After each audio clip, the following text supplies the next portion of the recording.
Desde Valparaíso los invito a darle algo de sentido a este día 28 de julio de 2020 en Chile. Soy Felipe Herrera, periodista, y te propongo repasar en pocos minutos las noticias de este día de crisis y pandemia.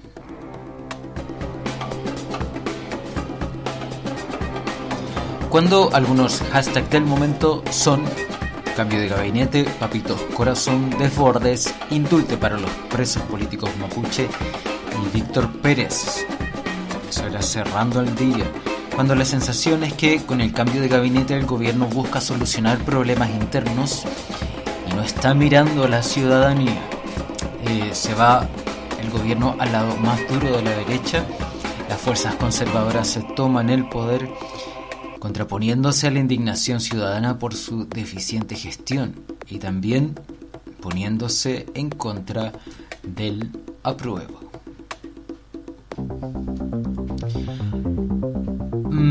Según la diputada Camila Rojas, pareciera que el cambio de gabinete tiene como objeto resolver la crisis de Chile Vamos.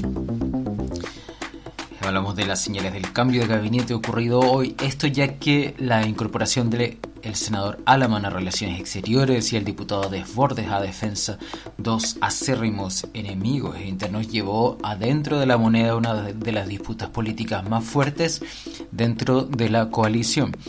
Así también se llevó al gabinete a los más fuertes exponentes del rechazo, con el mismo Alamán o con Jaime Belolio en la Secretaría General de Gobierno, quien cambió de opinión al optar ahora por el rechazo a la nueva Constitución. Y vamos a escuchar algunas reacciones. Se concreta este cambio de gabinete donde el presidente de la República, en vez de elegir darle mayor gobernabilidad al país, poniendo en el comité político a ministros que representen más el centro, opta por darle mayor gobernabilidad a su coalición política, haciendo un gesto y dando un giro hacia la ultraderecha de su coalición, nombrando a ministros que hoy son representantes de la campaña por el rechazo a una nueva constitución. Es la voz de la diputada Natalia Castillo. Tiene que ver con la llegada del nuevo gabinete. Este gabinete que llega es un gabinete de la dureza, es un gabinete de extrema derecha, es un gabinete que está por el rechazo, es un gabinete que es un acomodo para resolver problemas dentro de la coalición de derecha, pero es un gabinete que le da la espalda a la demanda ciudadana de plebiscito, de retiro del 10% de la AFP, y es un gabinete que reafirma su voluntad de conculcar derechos ciudadanos, incluso de vetar que a las personas se les impida la posibilidad de que le corten los suministros esenciales como son agua, luz, e impida que las personas puedan tener telefonía o Y también escuchamos al presidente ha nombrado diputado Walker. Los cargos políticos más relevantes a una nueva constitución, y también que votar ha nombrado en los cargos políticos más relevantes a ministros jugados por la opción del rechazo a una nueva constitución, y también que votaron en contra recientemente al retiro de fondos previsionales. Más que un intento por mejorar la gestión del gobierno, Chile Vamos lo que hace es adelantar la carrera presidencial, pensando en que muchos de estos ministros que hoy asumen ya no podían ir a la reelección producto de la reforma que aprobamos recientemente. Y lo que dice el diputado Walker es muy interesante porque el cambio de gabinete da una idea de cierre de ciclo y ahora se abre uno que tiene en miras lo que va a pasar en 90 días más, cuando tengamos que ir a votar por la nueva constitución. Vamos a seguir hablando un poco más sobre todo del nuevo ministro del Interior, pero también hay otros temas mientras, porque hay un atochamiento para solicitar fondos de AFP por el pago de pensiones. La oficina virtual estaba caída en un momento del día y los tribunales de familia pidiendo refuerzos para responder a las miles de solicitudes de liquidación y retención por no pago de pensiones de alimentos. las cifras de las que hablamos es que a esta fecha del año pasado habían 200.000 peticiones y este año hay 240.000. Hablamos de demandas por pensiones de alimentos.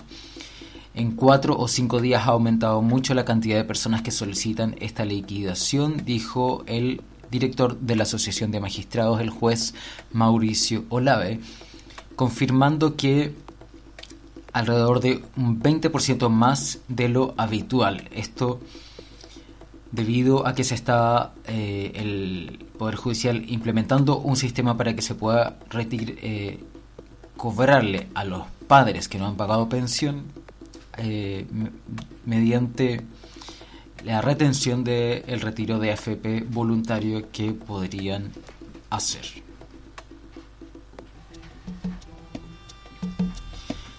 Y bueno, se nos había quedado en el tintero el informe de Oxfam que dice que un nuevo millonario surge cada 2 semanas en América Latina desde que empezó el COVID-19.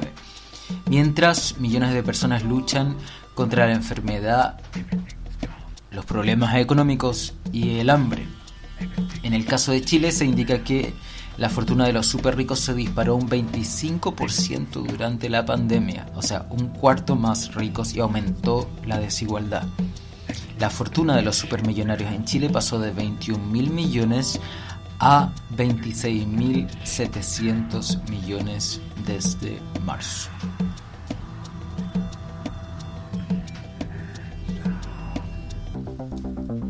Y bueno, en materias de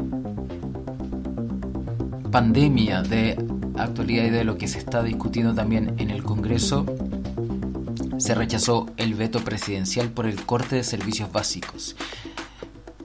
Esto no había ocurrido nunca en 30 años.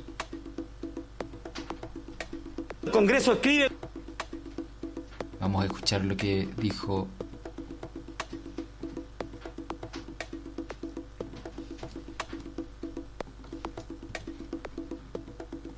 ¿Qué es lo que es el veto, Presidenta? El veto es cuando el Congreso escribe con su mano, el presidente lo borra con una goma y luego escribe encima. Eso es lo que ha hecho Piñera hoy día con lo que hemos aprobado en el Senado y en la Cámara de Diputados.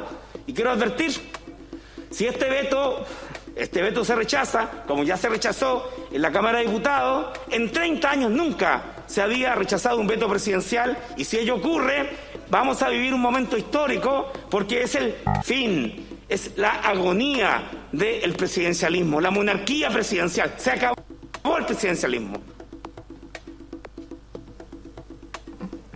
Resultado de la votación: por la afirmativa, esto es por el rechazo de las observaciones formuladas por Su Excelencia el Presidente de la República, 28 votos; por la negativa, 7; abstenciones, 5.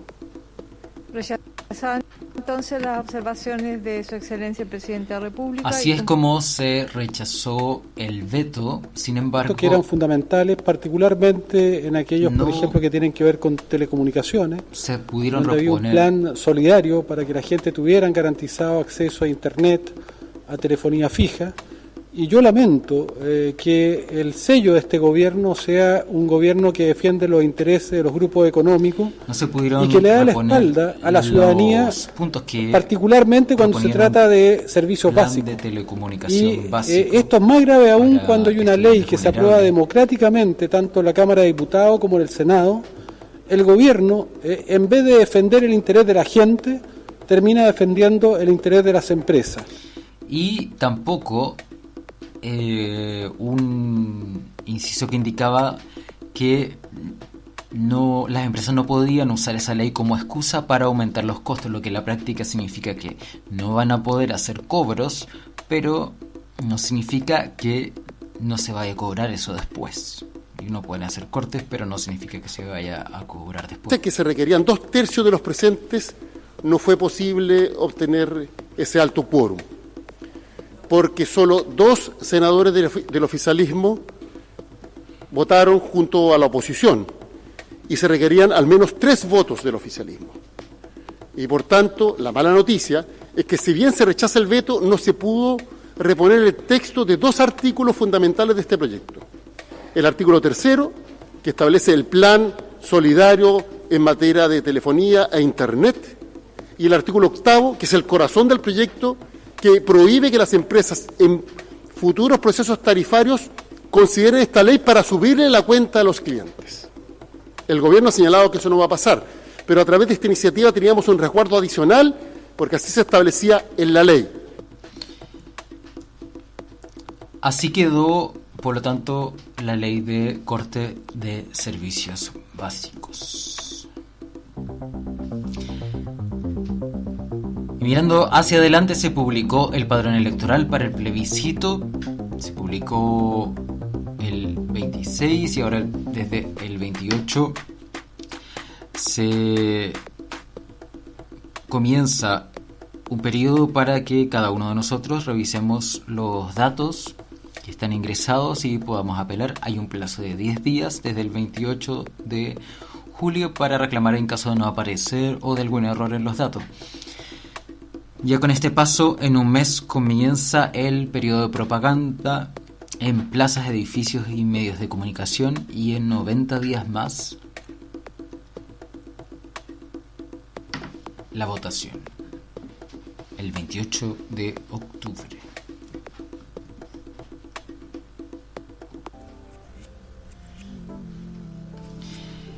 Y a propósito del cambio de gabinete, las redes sociales recordaron las palabras de Piñera. Hoy día la solución no es un cambio de gabinete. El verdadero problema no son las personas, son las malas ideas, la incompetencia, la irresponsabilidad, el mal diseño de las políticas públicas, la mala gestión del gobierno. Y por tanto la verdadera solución no es cambiar personas, es cambiar el gobierno. Eso es lo que decía en 2017 a propósito de los cambios que estaba realizando Michelle Bachelet. Y una vez realizado, también decía esto. Uno se pregunta, ¿para qué se hizo este cambio de gabinete? ¿Fortalece la capacidad del gobierno de solucionar los problemas de la gente? No. ¿Fortalece al propio gobierno? Tampoco. Entonces, ¿por qué se hizo este cambio de gabinete? Los cambios de gabinete son para fortalecer el gobierno, para que haya mayor sintonía con la gente, para potenciar la capacidad del gobierno de solucionar los problemas de la gente.